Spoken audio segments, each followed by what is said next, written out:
Hello, everyone. Welcome to our Aging and Spirituality podcast. Hopefully, we're going to inspire you today. I'm Chris Jensen. I'm Kathy Lee Taylor. We're so happy you're here with us. And please do, when you hear this material, if it helps you or you don't like it, whatever, send us your comments and questions. We'd love to hear from you. So today, I'm going to talk about busting another myth. I love doing this. I love, ever since I was a kid, when I was younger, I wrote a fairy tale about this upside down watermelon that broke free, from having funny. like watermelons. So I love it. So I want to say that, I don't read the National Institute of Health reports all the time, but this one was awesome. So they had a report that said around the world, in many countries, the population is aging. In the US particularly, the boomers, as we know, we're one of the largest generations, have consistently left our mark. And now, as we age, this shift to an older population globally has major implications on world economics and on our personal lives.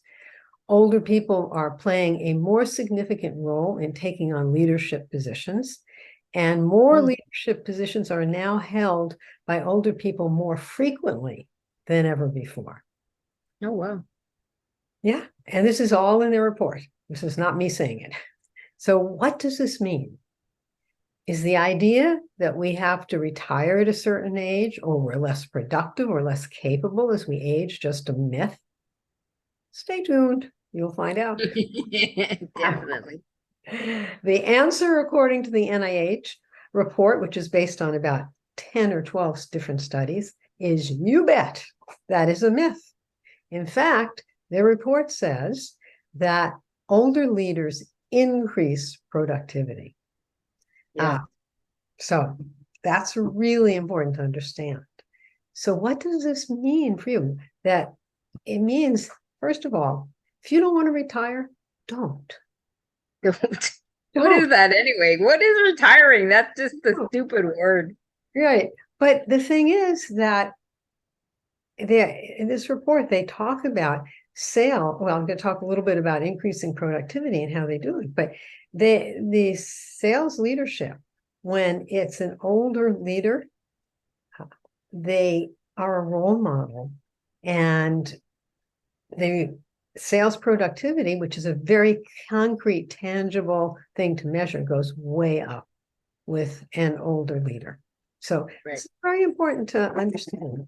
So you don't have to retire if you don't want to. And could you start a new business? Something you haven't done before. Is it too late? People often think that. Well, post 50, people who started companies, Michelin chef Helene DeRose, Huffington Post founder, Coca-Cola inventor, McDonald's Ray Kroc. The Colonel Sanders started Kentucky Fried Chicken at 65.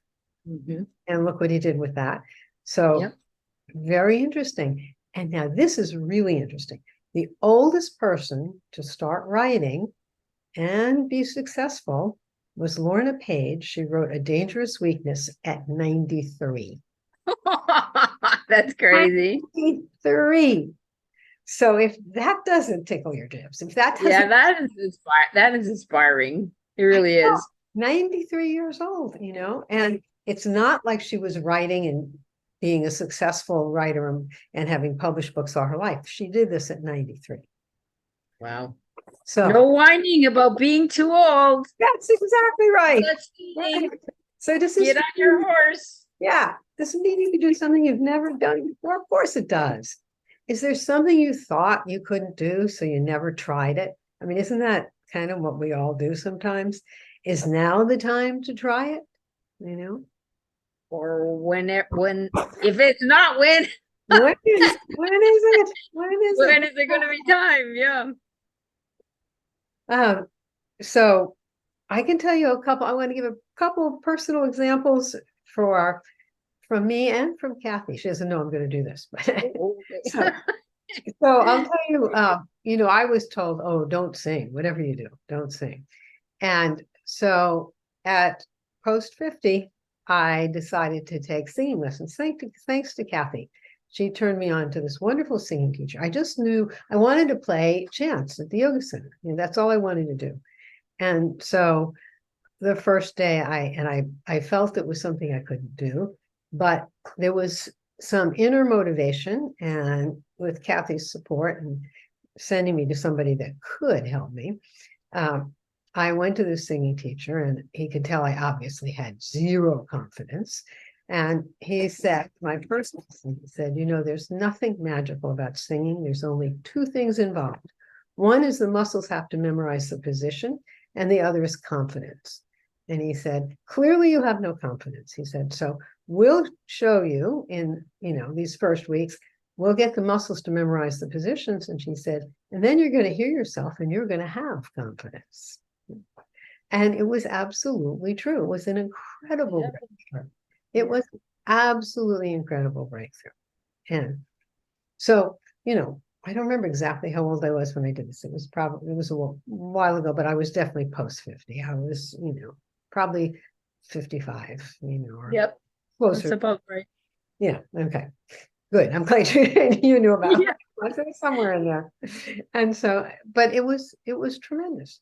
And then at 65, I needed to get a job, and I took a job that was, I'd always done marketing. This job was marketing and sales, and it's different than marketing. It's very different. But I thought, well, when I started marketing, I didn't know what I was doing. So, why not this? And so, I took this job running marketing and sales, and it was great. It was great. It worked. But if I had thought, oh, I'm too old, or I can't, then that limitation would have manifested itself. Right. Now, Kathy, if you don't mind sharing some things. I don't go for it. My life's an open book. In the last few years, she's started a wonderful coaching business as a life coach. That's not something she had done before, not something that she had done when she was 30 or 40. She started now because it was something that was meaningful to her, and it was helpful to other people, and she felt motivated to do it. Am I right? Coming from a whole idea of being of service, we were just talking last week about when the soul expresses, you want to be of service. And that's how mine express, at least for now, because I'm doing other things as well. I'm moving into public speaking. I'm doing this podcast with Chris, things are opening up in different ways that I could never have imagined when I was younger. And as an entrepreneur, I didn't choose it. I was one. You either are or you aren't, when it comes to being an entrepreneur. And it was a good way to make money. And that's how I got through my life as a young mother and a single mother and all of those things. But underneath, there was always that soul calling to be of service on some level. And this is how it looks today. So that's very, very true. Yeah. So, these are just some examples, but there are so many. And the main goal of us sharing this is that you can do it. You can do it. You can do it. And you find what it is that you want to do. Maybe it's your current position. You just want to stay and be a leader, which is great. Or maybe you want to do something you've never done before. Try it. Just try it. You'll be surprised. Yeah, there's nothing more. And I just talk about coaching in a way. There's nothing more fulfilling than watching somebody who starts off with, not only can they not believe that they can do what they want to do, it just seems so far out of reach. And then you tell them, of course you can, like this, and this is how you get there. And we make the plan on how they get there, and then they reach it. And it's like, it is life changing. It is, like, oh my God, I had no idea it could be that simple. It's all those voices in our head saying, no, you can't do it. And it's all the voices you've heard say to you in your life, no, you can't do it, and you got to just chuck that out the window and say, oh, hell yes, I can. Yes, I can. Oh, yes, I can. Yeah. Yes, that's exactly right. That's exactly. Get in your Wonder Woman pose and get it going. Right. And so the other question you want to ask is, Are older leaders in any area less capable than younger team members? And again, I will quote the National Institute of Health. They said a resounding no. It is just the opposite. And I want to read something from the report. This is what they said about older leaders and younger employees. Older leaders were able to produce superior objective performance, number of sales, among their subordinates compared to younger leaders. The researchers postulated that one reason for this effect may be that in some performance-based contexts, such as sales, older leaders were able to model superior performance for their subordinates, which in turn boosts their productivity. Right. That certainly shifts the idea that older workers, particularly older leaders, are less capable. I mean, That's so true. That one really annoys me. Like if when you're doing retirement coaching, you talk to people that think they have lost skills. Like older women think they're not valuable because they don't look like they did when they were 30. Older men think I've worn out my abilities. I can't. My gosh, when you get older, you have grown in your wisdom and your kindness and your compassion. You've learned how to manage. You've learned how to lead. Geez, don't undervalue that. Young kids need that kind of guidance. Oh my gosh, so much value that you can add. So I want to read a little more from that study. It says, along the same lines, the study found that age moderated the relationship between transformational leadership, comprised of charisma, inspirational motivation, intellectual stimulation, and individualized consideration, and group performance, such that the transformational leadership was more likely to have a positive impact on group performance when the team leader was older than the team members. Wow. That's really cool. I mean, it gives me a shiver. I'm just getting it right. Yeah. I mean, this is all based on scientific studies. I mean, these findings suggest an association between age and leadership, with older leaders taken as a source of inspiration by their teams. Yeah. And, I do want to add, one of the things that they did talk about in the study is they said that one of the big factors for success is communication and not being judgmental. I'll just read one other paragraph from there. It said the NIH reported that although age differences between leaders and their followers do indeed produce some natural friction at the beginning of the relationship, this strain is reduced over time and eliminated as individuals come to know and understand each other in more meaningful ways. Nice. Instead of making judgments based on superficial characteristics such as age. So it goes both ways, not only younger people thinking that older people are less capable, but older people thinking that younger people are idiots and, and less not responsible and not capable. Judgmentalness goes out the window and everything goes. So this, for me, it breaks the myth. It's a lot of science in there. It breaks the myth. And does it motivate you? Does it motivate you to continue where you are and keep succeeding, or to try something you've never done before? So to shift gears, I want to talk about one of the stumbling blocks we have in moving forward with this, because if you're not sure you can be more inspirational, more capable at age, and you may say, well, that's great, but I want to think that, but I'm not sure, because we've had a lifetime of hearing differently. There is a way you can change your mental attitude, have a more positive attitude and picture of life to change your everyday life. If you think, remember, you've probably heard this, if you think you can't, you won't. If you believe you can, you will. But what if you're in the middle? What if you're not sure if you can, which is probably where most people are?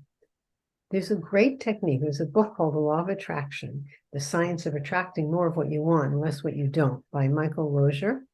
And we use this book as a source in some classes at the Yoga Center. But there's a very beautiful practice for getting through to what you would like when you have doubts.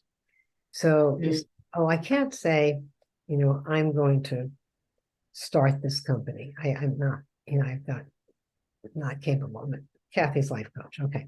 I want to be a life coach. I want to help people. I want to serve people. I'm not sure. So this technique is you say, and you write it down. I have decided that I will be a life coach in June of 2024. See, when you say I've decided that, it takes out that this has happened and I don't really believe that. So it's great for people who aren't sure. I've decided that this will happen. It's committing the energy in that direction. It's changing your attitude about the possibility of it happening without making you feel like, I don't know if this is, real. It helps overcome the doubt. And you have to do it regularly and write it down. I've decided that, and be very specific with what you're deciding. And that's good advice. Yeah, it's fantastic. It really is, because we all have old habits of thinking and feeling. We all have doubts. Right. And it's a way of helping us get through the doubts, because the more we can focus on what we really want, we'll get it. I mean, that's a very yoga principle, but a lot of people use it. I mean, my husband was just telling about his father was really a character, and he was not a spiritual person at all, but he was very, very successful. He built tract homes and from the 50s through the 80s, and was extremely successful at it. Like, people who knew him said, gosh, anything he touched turned to gold. Well, one day when my husband was younger, he found some books on a shelf, and one of them was a book called Think and Grow Rich by Napoleon. And Jeff said to his mother, what's this? And she said, oh, that's your father's book. He loves those books. He's had them for a long time. Wow. Well, it worked. Right. I share that story because I just found this information out recently about this book, but that's probably why he was successful. And those sneaky people never talked about it. They never told it, they were doing it, but they never told anybody about it. No, they never told anybody about it because his father was a real drinker. You'd think that he would have been on the streets, but instead, he became highly successful. And I think it was probably because of that, because he believed it. He believed he would be. That's very true. Well, you're talking about, a lot of people use the words of setting an intention. I think Dr. Dyer was one of the ones that brought that out. And when you do set an intention, it brings up all the doubts. and then you get to get clear. You get clear, like, nope, I don't want to do that part. I mean, when I first started thinking about being a coach, it was 2018. And so I went through a lot of, I could do this, I could do that. Oh no, I don't want to do that. I don't want And I got real refined on who it was that I wanted to help and what I wanted to work with to see come to life based on how it made me feel to see them transform. So that process of setting an intention will take you where you want to go, because you'll get clarity. Right. And when you're really having doubts, a practice like this one, I've decided that. I mean, I tried that, and for me, it was like magic. Right. Because it was softer, and it got me to the place where it was happening. So cool. I hope this is all helpful, because it's really a myth that I wanted to help bust. And yes, I want us all to be fulfilled on a really deep level. And I think we can be. I think we can do whatever we want. The only main limitation is ourselves. That's right. You can do it. Yeah. Do it. Do it. Let us know what you're doing. We'd love to hear how you're breaking these myths and things. So please do let us know. We sure do. Thank you. Thanks for joining us. And again, subscribe and send us your questions. Bye. Bye. See you next week.